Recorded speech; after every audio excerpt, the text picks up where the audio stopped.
The Extraordinary Adventures of Arsène Lupin, Gentleman Burglar.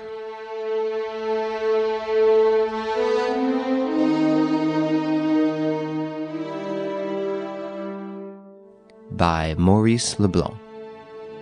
Narrated by Paul Spera. Sound by Patrick Martinez-Bourna. Thérèse and Germaine. The weather was so mild that autumn that, on the 12th of October, in the morning, several families still lingering in their villas at Etretat had gone down to the beach. The sea, lying between the cliffs and the clouds on the horizon, might have suggested a mountain lake slumbering in the hollow of the enclosing rocks, were it not for that crispness in the air and those pale, soft, and indefinite colors in the sky which give a special charm to certain days in Normandy.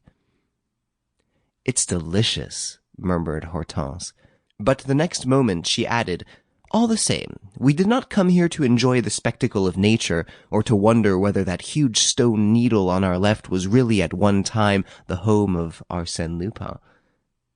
"We came here," said Prince Rénine, "because of the conversation that I overheard a fortnight ago in a dining car between a man and a woman." "A conversation of which I was unable to catch a single word."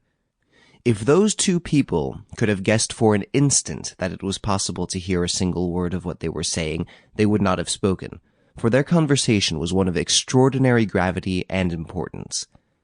But I have very sharp ears, and though I could not follow every sentence, I insist that we may be certain of two things. First, that man and woman, who are brother and sister, have an appointment at 11:45 this morning, the 12th of October, at the spot known as the Trois Mathildes, with a third person, who is married and who wishes at all costs to recover his or her liberty. Secondly, this appointment, at which they will come to a final agreement, is to be followed this evening by a walk along the cliffs, when the third person will bring with him or her the man or woman, I can't definitely say which, whom they want to get rid of. That is the gist of the whole thing. As I know a spot called the Trois Mathildes some way above Etretat, and as this is not an everyday name, we came down yesterday to thwart the plan of these objectionable persons." "What plan?" asked Hortense.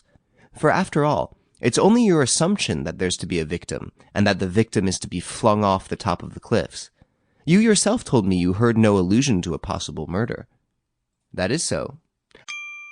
Sample complete. Ready to continue?